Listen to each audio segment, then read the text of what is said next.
Is this the year we start to mistrust the Yzer plan? Oh, yeah. It started. 7th place, 80 points last year. The Detroit Red Wings have not played a postseason game since Mike Babcock was their head coach. Ew. And now his career's over.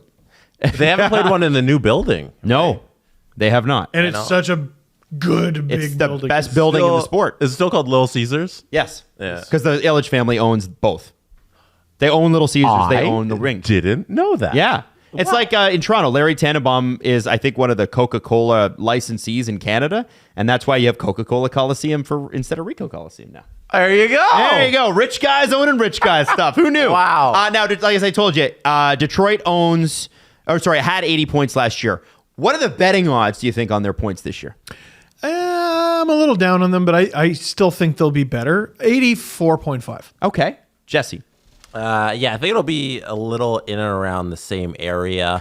Let's say 83.5. Oh, I wish you went higher. 86.5. Oh, yeah. I thought about going higher. Now, the Detroit Red Wings had a lot of change this offseason. Listen, if you're an Yzerman truther, then you really believe that they took a step forward this offseason. Personally, I'm a little more skeptical, but they did spend a ton of money. So let's talk about the Detroit Red Wings and what they did. Let's start with the big one, which is Alex DeBrincat. He's one of the most money in the bank goal scorers in the NHL. He wasn't last year for Ottawa. I think a big part of that. But he scored 29 goals. That's still pretty good, right? 29 goals in a down year, and I think part of the reason for that is he never wanted to be there. He also was playing behind Brady Tkachuk. He was the second line winger. Yeah. All of that was very odd. But I think with Detroit, he's going to be shot out of a cannon. He's excited to be there. He'll be their top line. He should lead them in goal scoring. Yep. Dylan Larkin is pretty good in that department, but I mean, Dylan Larkin should probably be DeBrincat's setup man, or you could spread them out. Like Detroit's going to score some goals. Yeah, no kidding. And he'll be a big part of it. I wonder if they can score goals outside of the first line. Well, I think that's when you look at the roster, you say the first line is going to score. You're going to get a little off of the defense, and outside of that, it's a little dry. that was going to be my question. So this is how it's lining up anyway. DeBrincat, Larkin, Raymond, probably Michael Rasmussen, Andrew Kopp, and David Perron. And then Fabry, Comfer, Christian Fisher, and then Bergen, Veleno, and Daniel Strong, unless something changes. Klim Kostin might work into there. Oh, Klim Kostin's going to work into that. Yeah, Sorry, maybe. Strong. Why did I say Strong? There's some fantasy sleepers there on Detroit, eh? Like Perron. Perron, I was thinking. He regularly puts up points. Noted Alan Walsh client, of course. He might get overlooked for a guy like Daniel Sprong, who scored 20 goals kind of out of nowhere. Yep. He was highly touted, but that was like, I don't know, 4 or 5 years ago. They got some sleepers. I don't think they'll have a problem scoring goals. It also like depends on the younger guys. I do. I think Joe Veleno going to take a step. Begrin. you keep saying I don't think they're going to have problems scoring goals. I think they're going to have problems scoring goals. Oh, well then. Like, Yeah, I think that's going to be a real struggle for them. Detroit's biggest problem, through their dynasty years, the years where Yzerman was the best, they built through the draft. And they've built through free agency, and the only way to do that is to buy high. So you're just constantly hoping that the guys who you bought high on stay there, and that's a really tough thing to ask. Like you're expecting JT Compher to remain a good second line center. Let me ask you guys in the something. NHL. To interrupt you and to reinforce your point, and then I want you to continue. How many goals do you need from your second and your third line center on average? Your second line center? Depends on how you structure your team. Like you can get more goal scoring from the wing. 25. 25? I would say that's least. about what they're going to get. Andrew Kopp had 8. Compher had about 17. Oh my God. Ooh. Yeah. Cobb had 8? And he must have been hurt. No, he played 82 games. What? What? Andrew Kopp? Yeah. What happened? Sorry, 9 goals. He had 8 the previous year. Now, So Larkin's never... sorry, he had 20 the previous year. Excuse me. Oh, 20. Jets and Rangers. My bad. Sorry. Larkin's first job isn't as a finisher. Not necessarily like he can, but he's more of the setup man. If we're talking about like his top end skill, I'm not saying he doesn't score goals. So his job is going to be mainly he's going to feed DeBrincat. DeBrincat's going to put up the majority of the goals on that line. Lucas Raymond's going to be get a whole bunch of goals too. But like, and then you look down the lineup, you're gonna get 20 from David Perron, you're gonna get like 20 from Compher, and it doesn't add up. Well, the math doesn't add to like a team that can really be driven by goal scoring. I'm looking at their draft history, and I think the reason that they've built through free agency, which Steve mentioned, lends itself to what Jesse's mentioning, which is they're not going to score a lot, and they've had to buy a lot of talent at high prices. I'm looking from, let's say, from 2018. Okay, you have Zadina, Veleno, Bergen. All of those guys combined have just around 500 games and about 100 points.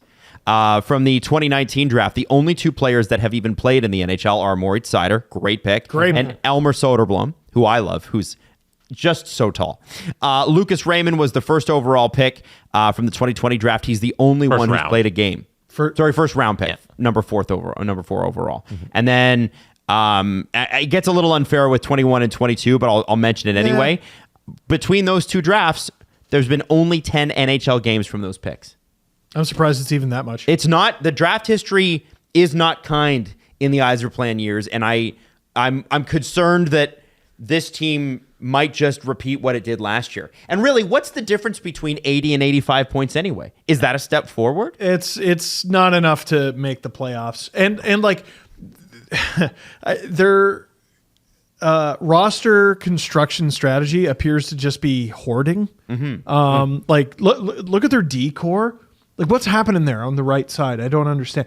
Petrie, Hall, Sherratt, and Sherratt's going to play left. Yeah. Gostis play. So it's Wallman, Seider, which is a great pair. Yeah. Sherratt, Petrie, old and slow. And I love Jeff Petrie, but it's, he didn't play great. Those are two guys who can play the right. Gostis bears question mark, although better. Can score points and not defend. And we know Justin Hall in Toronto. Mm-hmm. And they spent a lot of money on Justin Hall. What is this team? And then you look at their goaltending. They went out and spent pretty big money on Viliuso. Mm-hmm. So this summer they go out and they sign 2 goalies to over $1 million. James Reimer and Alex Lyon. What are you doing? Yeah. What are you doing? Like one of them, yeah, okay, fine. They're both fine goalies. But 2. What are you doing? Yeah. Well, one of those maybe gets claimed on waivers, I guess. So you're signing a guy who's good. What was the points? Right. What are you doing? Hoarding. You're just hoarding. Yeah. Like I want if you sneak one through waivers, like what the okay, so now you have 3 goalies making over $1 million. What are you doing? I want Wings fans to be excited, but there's no question this is a really tough division. I don't understand the roster. Well, and this is the thing. So how do you take a step forward when it's like, how much pressure can you put on JT Compher to score that many goals? It's like they're trying, like we've talked about different stages of a rebuild, mm-hmm. And they're just trying to see who works, and they'll keep them and they'll discard whoever doesn't work. But it feels like you're doing this too late in the rebuild. You shouldn't still be. And at what point is a rebuild not a rebuild anymore? It's just what you are. You just sort of have a team that's a bunch of guys. Which is, I mean, as Leaf fans, we saw that from 2005 all the way through 2013. I don't care who says. Oh, yeah. They made definitely. Right up until the Matthews era. Yeah. The Leafs had that. They were just a bunch of guys. And Detroit has less excuse to be that because they have more high-end talent. Yes. I think DeBrincat is that. I think Larkin is that. Of course. He really impressed me last year. Raymond took He'll a step. have a bounce back year. But he's got to show it. So that way he has more good years than poor. Agreed. And Moritz Seider. The high-end talent is there. It shouldn't be that hard to surround these guys. Okay. So this is a tough division. Points are hard to come by. If you were Detroit in any other division, you would have had, at least you would have looked a lot better. Like if you look at Montreal's point totals from last year, they were the best of the worst in terms of divisions by like 10 points. A lot of teams were trying to be bad. Less teams are trying to be bad this year. Mm-hmm. Where do you have Detroit finishing in the Atlantic Division? I don't hate this team. I don't, but there's no justification to put them higher than 7th. Jesse Blake. Yeah, even the drafting thing and the goal scoring is just so hard to get by. The last time they had a 40 goal scorer was Marian Hossa in 09-08. Whoa. I'm disappointed in this tenure of the Detroit Red Wings so far, and I think they finished last. I have them behind Montreal. I have them 8th in the division. Whoa. I see there's more fight in the Canadians. Whoa. Well, the vibes are better. The vibes are immaculate in Montreal. I have them in 7th place. I do think they edge out Montreal because you're talking about a swing of, Montreal had 69 points last year. They have to beat Detroit at 80, 85 or something like that. But yeah, Detroit 7th. I don't see them being better than anybody else. At this point, this is not the conversation we should still be having about the Detroit Red Wings.